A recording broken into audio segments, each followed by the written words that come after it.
सुंदरी और राक्षस की कहानी। एक नगर में एक धनी व्यापारी अपनी 3 बेटियों के साथ रहता था। सबसे बड़ी बेटी का नाम ब्लिस था, मझली का ब्लॉसम और सबसे छोटी बेटी का नाम ब्यूटी था।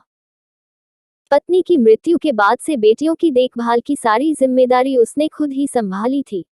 समय के साथ उसकी तीनों बेटियां बड़ी हुई। तीनों में ब्यूटी की सुंदरता सबसे ज्यादा निखरी। ब्यूटी की सुंदरता के कारण दोनों बड़ी बहनें उससे जलने लगी। वे दोनों गुस्सैल, लालची और स्वार्थी स्वभाव की थी, लेकिन ब्यूटी का स्वभाव नम्र और दयालु था। अपनी बहनों के विपरीत वह उनसे प्रेम करती थी। एक बार भयंकर समुद्री तूफान में व्यापारी के सामान से लदे जहाज फंस गए।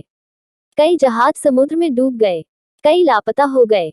व्यापारी की बहुत बड़ी राशि इन जहाजों और सामानों पर लगी हुई थी। इस नुकसान से उसका पूरा व्यवसाय बर्बाद हो गया। नुकसान की भरपाई करते करते उसका सब कुछ बिक गया। घर छोड़कर उसके पास कुछ न बचा। ऐसे में वह अपनी बेटियों के साथ गरीबी का जीवन व्यतीत करने विवश था। धन धान्य के भरपूर जीवन जीने की आदि दोनों बड़ी बेटियों को अभाव का ये जीवन रास नहीं आ रहा था। वे दिन भर अपने पिता को कोसती रहती थीं। घर के काम से उन्हें कोई लेना देना नहीं था। अपना अधिकांश समय वे आराम करने में बिताती थीं। इस कारण घर का सारा काम ब्यूटी के हिस्से आता। गरीबी के जीवन की आदि ब्यूटी भी नहीं थी, लेकिन वह अपने पिता का डक समझती थी। इसलिए उन हालातों में भी वह अपने पिता की खुशी का ख्याल रखने की कोशिश किया करती थी। वह घर का सारा काम खुशी खुशी करती और हर समय खुश रहती थी। कई महीने बीत गए। एक दिन व्यापारी को कहीं से खबर मिली कि उसके लापता जहाजों में से एक जहाज बंदरगाह पहुंच गया है।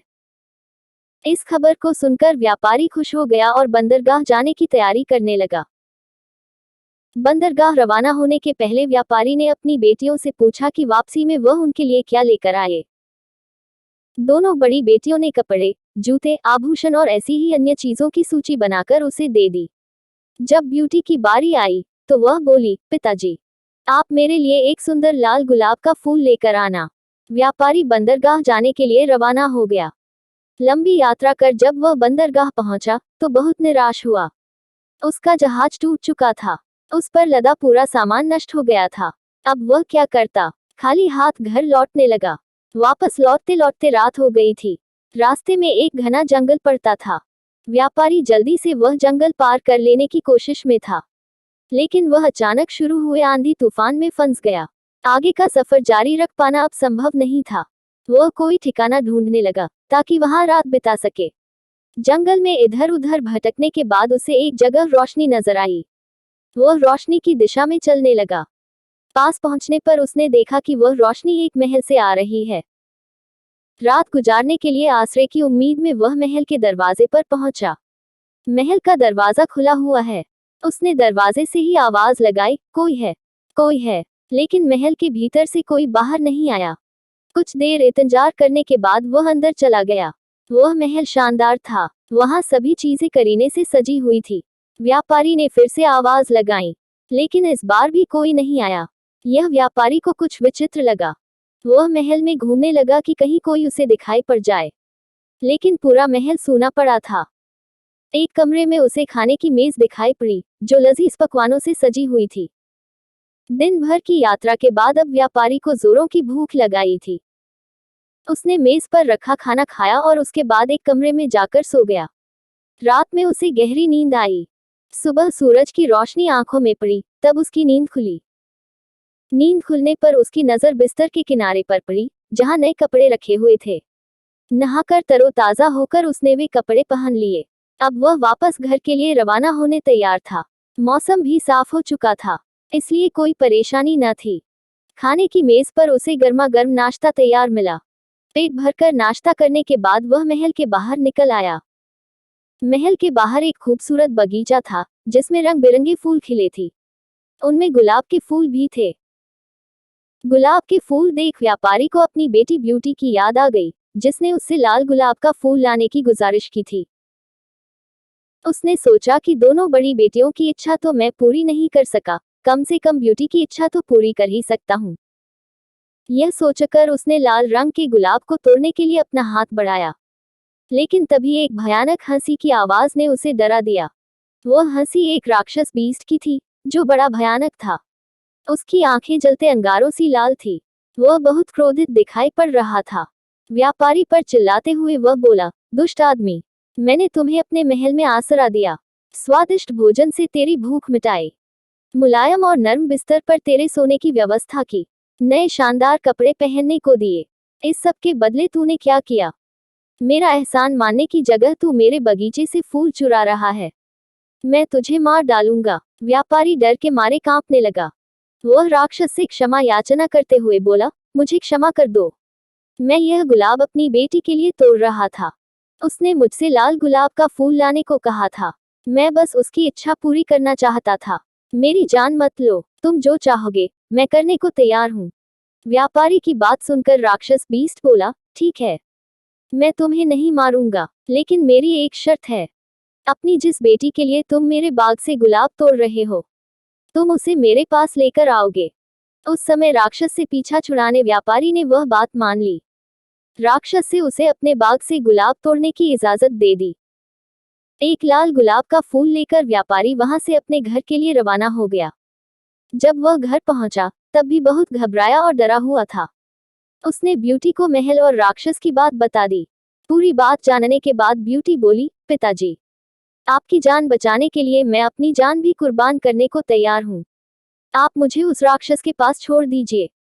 व्यापारी अपनी प्यारी बेटी को कैसे एक राक्षस के हवाले कर देता। वह रोने लगा। वह ब्यूटी को समझाने लगा कि वह इतना स्वार्थी नहीं कि अपनी जान बचाने के लिए अपनी बेटी को एक राक्षस के हवाले कर दे। ब्यूटी जानती थी कि उसकी दोनों बड़ी बहनों के लिए उसके पिता का जीवित रहना आवश्यक है। वह जिद पर अड़ गई। आखिरकार व्यापारी को उसकी इस जिद के सामने झुकना पड़ा। वह दुखी मन से ब्यूटी को राक्षस के महल में छोड़ आया। जब ब्यूटी का राक्षस से सामना हुआ तो वह उसके भयानक रूप को देखकर डर गई। लेकिन कुछ ही दिनों में उसका ये डर खत्म हो गया क्योंकि राक्षस का व्यवहार बहुत अच्छा था। राक्षस ने ब्यूटी को बहुत ही सुंदर कमरे में रखा, उसे सुंदर सुंदर कपड़े और गहने दिए और उसका हर तरह से ख्याल रखा। वह उससे बहुत प्यार से बातें किया करता था, जिससे ब्यूटी को राक्षस का साथ अच्छा लगने लगा। दिन बीतने के साथ ब्यूटी और राक्षस बहुत अच्छे दोस्त बन गए। राक्षस ब्यूटी से मन ही मन प्यार करने लगा था, लेकिन अपने भयानक और बदसूरत चेहरे के कारण ब्यूटी से अपने प्यार का इजहार करने से डरता था। लेकिन एक दिन उसने हिम्मत कर ब्यूटी के सामने विवाह का प्रस्ताव रख ही दिया। यह प्रस्ताव पाकर ब्यूटी हैरान रह गई। वह राक्षस को अच्छा दोस्त मानती थी, लेकिन उससे शादी कैसे कर सकती थी? वह बहुत बदसूरत था और वह उसे प्यार नहीं करती थी, लेकिन डर के मारे वह कुछ बोल नहीं पाए। राक्षस ब्यूटी की खामोशी समझ गया। उसने उस दिन के बाद कभी भी इस बारे में ब्यूटी से बात नहीं की। अल ब्यूटी को महल में किसी प्रकार की कोई परेशानी नहीं थी, लेकिन उसे अपने पिता और बहनों की बहुत याद आती थी। एक दिन वह बाग में उदास बैठी हुई थी। राक्षस वहां आया और उससे उसकी उदासी का कारण पूछा। तब ब्यूटी बोली कि उसे अपने पिता और बहनों की याद आ रही है। ब्यूटी की उदासी दूर करने राक्षस ने उसे एक जादुई आईना दिया। उस आईने में ब्यूटी जब चाहे अपने पिता और बहनों को देख सकती थी। आईना पाकर ब्यूटी बहुत खुश हुई। उसके बाद से जब भी मन करता वह आईने में अपने पिता और बहनों को देख लेती थी। एक दिन आईने में ब्यूटी ने देखा कि उसका पिता बहुत बीमार है। पिता की यह हालत देख ब्यूटी बहुत दुखी गई। वह राक्षस के पास गई और बोली, मेरे पिता बहुत बीमार हैं। मैं उनसे आखिरी बार मिलना चाहती हूँ, मुझे जाने दो। पहले तो राक्षस ने मना कर दिया, लेकिन जब ब्यूटी रोने लगी तो उसने इस शर्त पर उसे जाने की इजाजत दे दी कि 7 दिन के अंदर उसे वापस लौटना होगा, अन्यथा वह उसकी याद में मर जाएगा। ब्यूटी ने वादा किया कि वह 7 दिन के भीतर वापस आ जाएगी। तब राक्षस ने उसे एक अंगूठी दी और बोला, इस अंगूठी को जब भी अपनी उंगली से उतारोगी खुद को इस महल में पाओगी। ब्यूटी ने वह अंगूठी पहन ली। अगले दिन सोकर उठने पर उसने खुद को अपने पिता के घर पर पाया। वह अपने पिता से मिली तो वह बहुत खुश हुआ। ब्यूटी को राक्षस के पास छोड़ देने के डक में वह बीमार पड़ गया था। ब्यूटी ने उसे बताया कि राक्षस उससे बहुत अच्छा बर्ताव करता है और उसका बहुत ख्याल रखता है। यह सुनकर व्यापारी को तसल्ली हुई और धीरे धीरे वह ठीक होने लगा। कुछ दिनों बाद ब्यूटी को राक्षस की याद आने लगी। उसे भी राक्षस की आदत पड़ गई थी। उसके अच्छे और दयालु व्यवहार के कारण वह भी उससे प्यार करने लगी थी, लेकिन खुद इस बात से अनजान थी। ब्यूटी की दोनों बहनें ब्लिस और ब्लॉसम का विवाह हो चुका था। एक दिन दोनों उससे मिलने आई। जब उन्होंने ब्यूटी के मुंह से राक्षस के महल और वहां के शानदार जीवन के बारे में सुना, तो जल उठी। ब्यूटी ने उन्हें यह भी बता दिया था कि उसे 7 दिन के भीतर राक्षस के पास वापस जाना है। तब झूठ मूठ रोते हुए दोनों ब्यूटी से कुछ और दिन रुकने का अनुनय करने लगी। वे चाहती थी कि राक्षस ब्यूटी से नाराज हो जाए और उसे मार डाले। ब्यूटी अपनी बहनों को इनकार न कर सकी और कुछ दिन और रुक गई। उधर महल में राक्षस ब्यूटी का बेसब्री से इंतजार कर रहा था, लेकिन जब 7 दिनों में ब्यूटी वापस नहीं लौटी, तो वह उदास हो गया। उदासी में उसने खाना पीना छोड़ दिया, जिससे वह बीमार रहने लगा। इधर अपने घर पर ब्यूटी भी राक्षस को याद कर रही थी। एक रात उसने सपना देखा कि राक्षस मर रहा है। इस सपने ने ब्यूटी की नींद तोड़ दी। अपना वादा न निभाने के कारण ब्यूटी पछताने लगी। उसने बिना समय गंवाए अपनी उंगली में से अंगूठी निकाल दी। दूसरे दिन सोकर उठने पर उसने खुद को राक्षस के महल में पाया। ब्यूटी ने दिन भर महल में राक्षस का इंतजार किया, लेकिन वह उससे मिलने नहीं पहुंचा। पूरे महल में ढूंढने पर भी उसे राक्षस नहीं दिखा। वह परेशान हो गई। शाम को वह महल से बाहर निकली और बगीचे में राक्षस को खोजने लगी, लेकिन वह उसे वहां भी नहीं मिला। जब वह महल के पीछे वाले हिस्से में गई, तो वहां एक कोने में उसे राक्षस नीचे पड़ा हुआ दिखा। वह बहुत कमजोर नजर आ रहा था और ऐसा लग रहा था मानो वह बस मरने ही वाला है। ब्यूटी उसके पास गई और बोली, तुम्हें क्या हो गया है? राक्षस बोला, मैंने कहा था कि तुम्हारी याद में मैं मर जाऊंगा। देखो मैं मर रहा हूँ। राक्षस की वह हालत देख ब्यूटी रो पड़ी और बोली, मैं समय पर नहीं आ पाई, लेकिन मैं भी तुम्हें बहुत याद कर रही थी। मैं तुमसे प्यार करने लगी हूँ। तुम्हारे बिना मैं भी मर जाऊंगी। मुझे छोड़कर मत जाओ। मुझसे विवाह कर लो। ब्यूटी के ये कहते ही एक चमत्कार हुआ और राक्षस एक सुंदर नौजवान राजकुमार में बदल गया। ब्यूटी यह देखकर हैरान रह गई। राजकुमार ने उसे बताया, एक दुष्ट जादूगरनी के श्राप के कारण मैं राक्षस बन गया था। उस श्राप का प्रभाव तभी समाप्त होता जब कोई मुझसे सच्चा प्यार करता, लेकिन मेरी बदसूरती के कारण कभी किसी ने मुझसे प्यार नहीं किया और मैं वर्षों तक राक्षस बना रहा।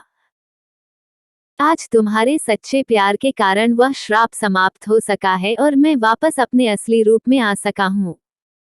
राक्षस और ब्यूटी ने विवाह कर लिया और खुशी खुशी रहने लगे। फ्रेंड्स, आपको ये beauty and the beast fairy tale story in Hindi कैसी लगी? आप अपने कमेंट्स के द्वारा हमें अवश्य बताएं। ये beauty and the beast fairy tale पसंद आने पर लाइक और शेयर करें। ऐसी ही और फेरी टेल्स और bed time kids stories in Hindi पढ़ने के लिए हमें सब्सक्राइब कर लें। थैंक्स।